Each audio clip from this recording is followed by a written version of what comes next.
What's up, everybody? It's gonna be a late one tonight. Decided I really wanted to do this video now. I mean, I'm in my PJs, for God's sakes, but you know, it is what it is. I got the inspiration and I wanted to get it done, so here I am. Cheers.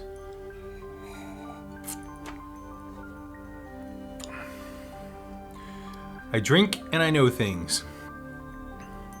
Like it. So, let's get started. What's up, everybody? Blessed be. My name's Manon and you are watching Witch in the Working, where we will be discussing all things witchy in, around, throughout, about, above, below, and beyond. In the world of witchcraft today, there are many traditions and many paths that branch off in multiple directions. Each one of these paths has a smidgen of a difference than the previous, or parallel depending on where that particular path lies on the tree. For the most part, at the very roots of this fast-growing tree of knowledge and occult practice lies a grand old man of witchcraft named Gerald Gardner. On this episode of Witch in the Working, I want to go over the history of where witchcraft or Wicca came from and introduce this gentleman to you and discuss exactly his contributions to Wicca and witchcraft as we know it today. So, that being said, cheers once again.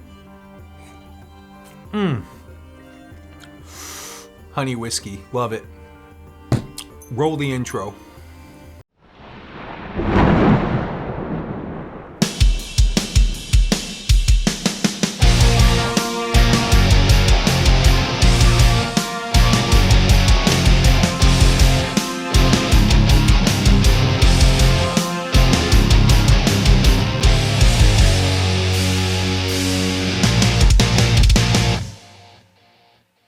What's up, everybody? Welcome back. Firstly, I would like to talk a little bit about where our pagan beliefs originated. The history of witchcraft has many twists and turns throughout its existence. It comes to us through the past as many different names and is represented throughout history in just as many cultures. Magical practice has been a constant throughout the many civilizations of man.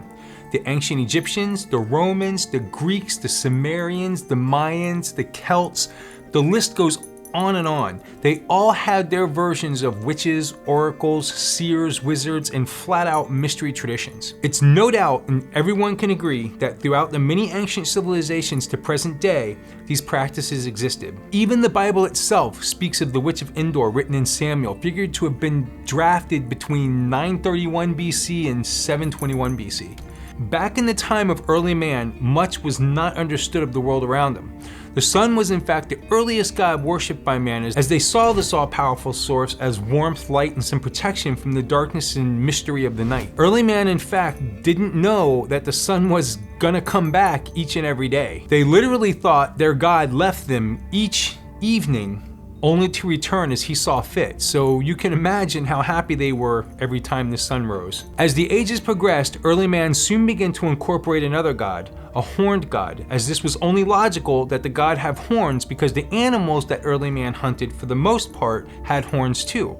So in sympathy, the god of the hunt that they worshipped to feed their people must also have horns. Early man practiced sympathetic magic quite regularly. Sympathetic magic is the practice of like attracts like. So before early man would go on a hunt for the next gathering of food for the village, they would in fact act out the hunt ahead of time. A priest, shaman, or other magical leader dressed in an animal skin and horned mask or helmet as the god of the hunt would lead the hunt and direct how the hunt would play out ritually the evening before the hunt, for instance.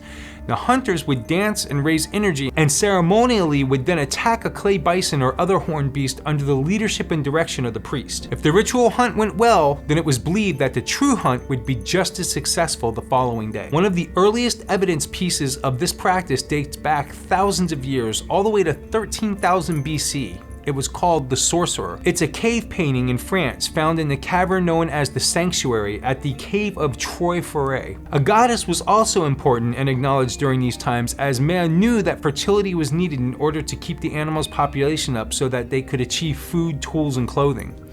Man also discovered that planting crops was yet another viable source of obtaining food. Right around this time, some of the first evidence of a fertility goddess comes into existence, as the goddess now took extensive importance over the god. Figurines, dolls, and ancient carvings known as gigs have been uncovered throughout Europe, stressing evidence of this over the years. Other examples are, for instance, the Venus of Willendorf. Early man didn't know that it in fact took two to tango and create life, so they saw women and the feminine as a magical portal for life to come through, and therefore practiced many fertility rituals to ensure the numbers of the tribe, and in turn strengthen their existence and survival, as the term implies there's strength in numbers.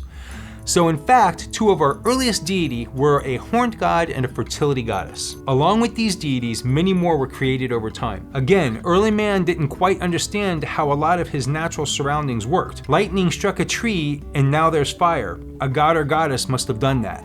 A major storm brewed, the gods must be angry. A volcano or earthquake occurred, there must be a god for that which made this happen. Everything substantial was given or associated with a god or goddess for the cause, and therefore he or she must be appeased. The gods controlled everything. This was called animism.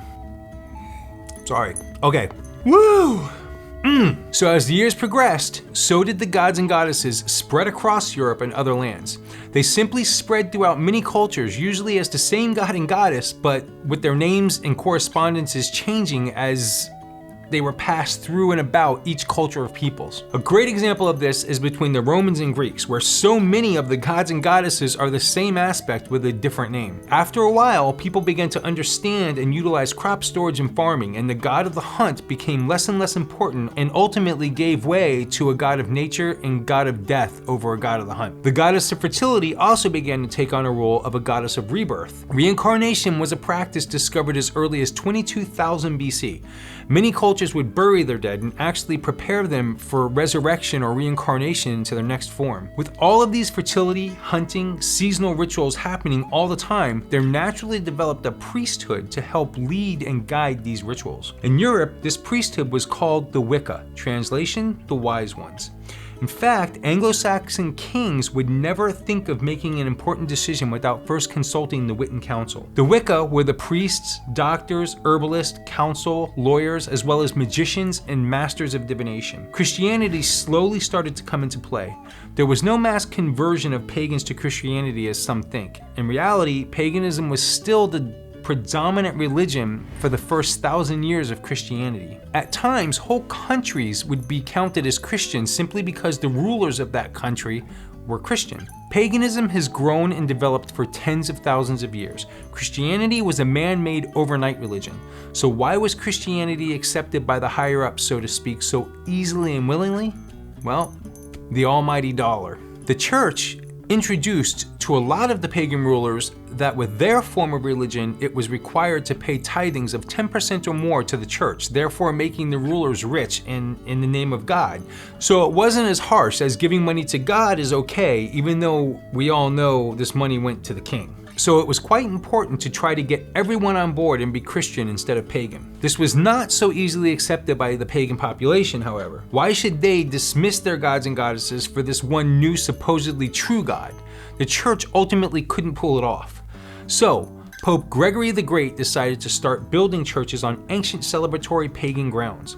With this strategy, pagans would have to go to church in order to celebrate their pagan traditions if they wanted to celebrate on their traditional pagan grounds. Many of these churches were actually built by pagans hired to construct them, and in fact, to this day, some of these ancient buildings can still be visited, and the pagan idolatry can be seen constructed within and about the church, hidden in its foundations.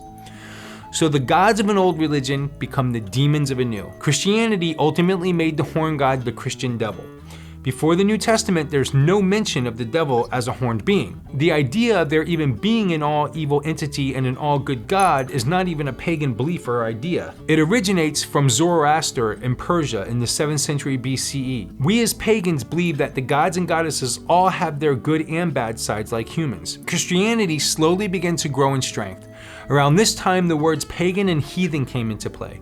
Paganism translates to pagani or peasant, as heathen translates to one who dwells on the heath. These were titles given to simple country folk who dwelled outside of the major cities or towns that were not yet converted to the new Christian religion. Christianity began to rage all-out war against paganism.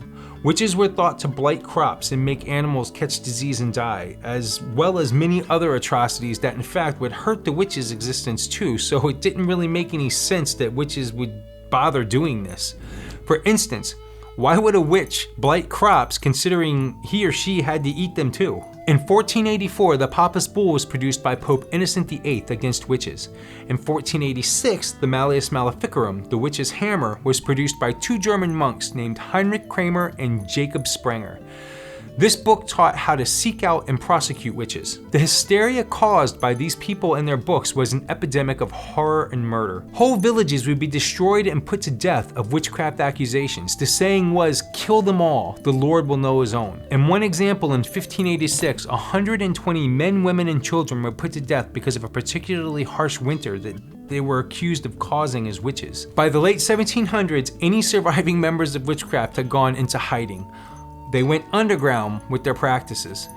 Many covens of old throughout Europe were now often very small and scattered about, and oftentimes just family members in secret. For years, the only literature on witchcraft was produced by the Christian church itself. That is until 1921, when one Margaret Alice Murray produced The Witch Cult in Western Europe.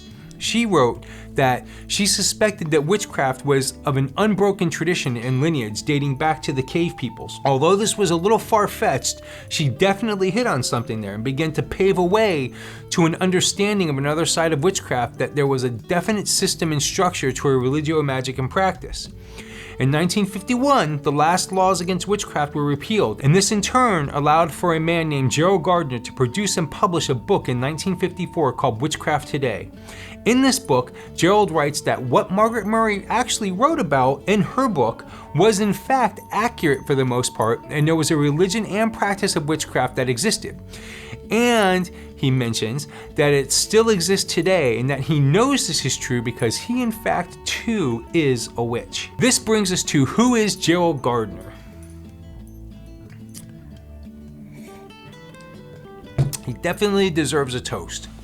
Gerald Gardner was born in 1884 in England, and as most famous occultists, suffered from the occultist disease called asthma. As a child, Gardner was shipped off to a more temperate environment in Madeira, Portugal, as he couldn't handle the harsh winters of England with his asthma. His parents hired him a nanny named Josephine McCombie, nicknamed by Gardner as Com. Together they traveled the world, and Gardner taught himself to read and write, as Com wasn't really a very good caregiver. Gardner and Com would only return to England in the summer. Other than that, they lived in warmer locations around the world most of the time. That's a hell of a life. Anyway, in 1907, Gerald was initiated as a Freemason in the Sphinx Lodge number 107 in Colombo, affiliated with the Irish Grand Lodge. That same year, Gardner moved to North Borneo and gained employment as a rubber plantation manager. Here, he befriended a local tribe of natives called the Dayak. These peoples gained a trust for Gerald, and it was through them that he began to discover the incredible world of magic, ritual, and mystery. Now, Gerald had gotten a taste of the occult and magic in his life, and like most of us, longed and thirsted for more knowledge and a torch to light up the mysteries that laid before him. He ultimately became a member of the local Rosicrucian society in his area. He wasn't very impressed with this society, but it gave him an outlet to seek. It was here that he met a few people that seemed out of sorts and different from the others that were part of this theatrical society. For starters, they were not like the others of well-to-do means. In other words, they weren't filthy rich and snobby, and they kept to themselves and sort of watched from the sidelines. Gardner took a huge interest in these peoples, one of which was Edith Woodford Grimes, nicknamed Daffo. As mentioned, Gardner became very good friends with these people and, quote, would have gone through hell and high water for them. These friends explained to Gardner that they were in fact witches from a lineage of witches that still existed for centuries from an unbroken line of witches. In 1939, these witches took Gerald to a cottage, home of one Dorothy Clutterbuck. It was here that Daffo initiated Gerald Gardner into this lineage of witchcraft, which in turn he was taught that this lineage of European witchcraft was called Wicca. This coven of witches that Gerald was initiated into was called the New Forest Coven. He explains that his initiation was in fact performed sky-clad or naked, clad only by the sky. He was introduced to the tools, the theories, laws, religion, and politics of this way of life. For the next 15 years, Gerald would practice Wicca as it was taught to him by the New Forest Coven. In 1951, the last laws against witchcraft were repealed, and Gardner saw an opportunity to express this European-based witchcraft to the world. He asked his elders if he could publish a book on this, and in fact, they told him they'd rather him not. They basically told him, we've been in the shadows long enough, we're kind of content where we're at. However, Gerald, as stubborn as he is, thought for sure that the craft would die out, and he wasn't about to let this happen.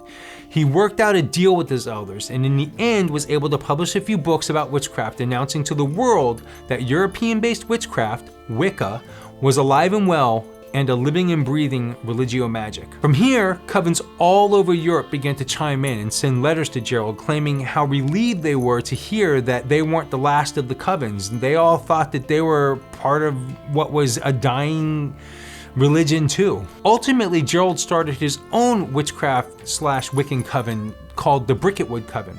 They would practice Wicca in much the same way Gerald was taught by his fellow witches from the New Forest Coven.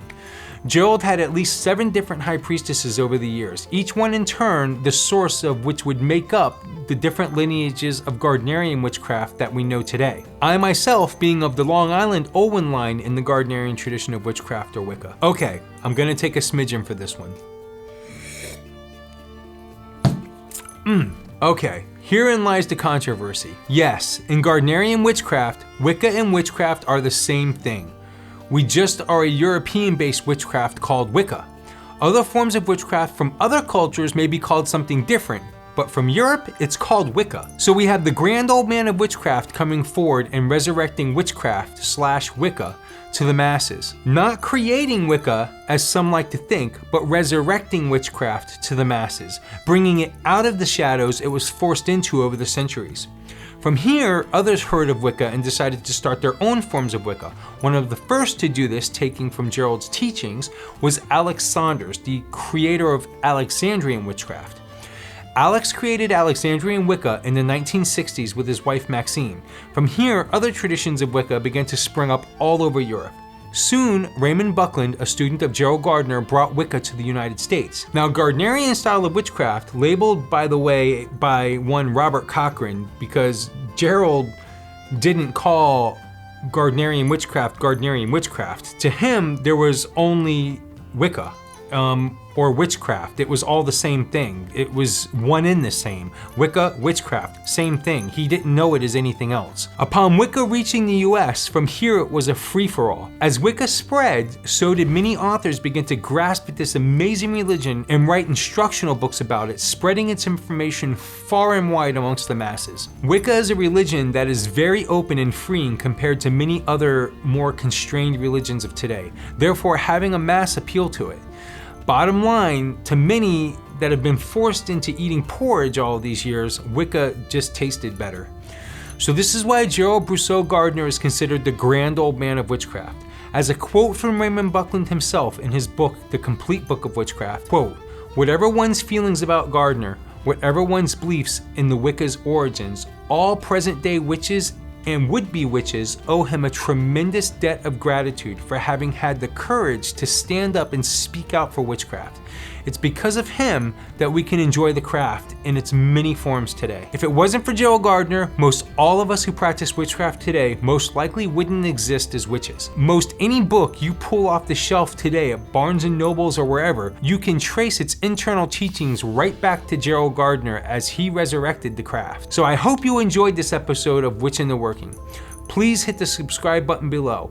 If you liked this video, give me a thumbs up. Do you belong to a tradition of witchcraft? If so, let us all know in the comments below and give a short explanation about it. I love you guys and gals. See you on the next episode. Blessed be. Cheers.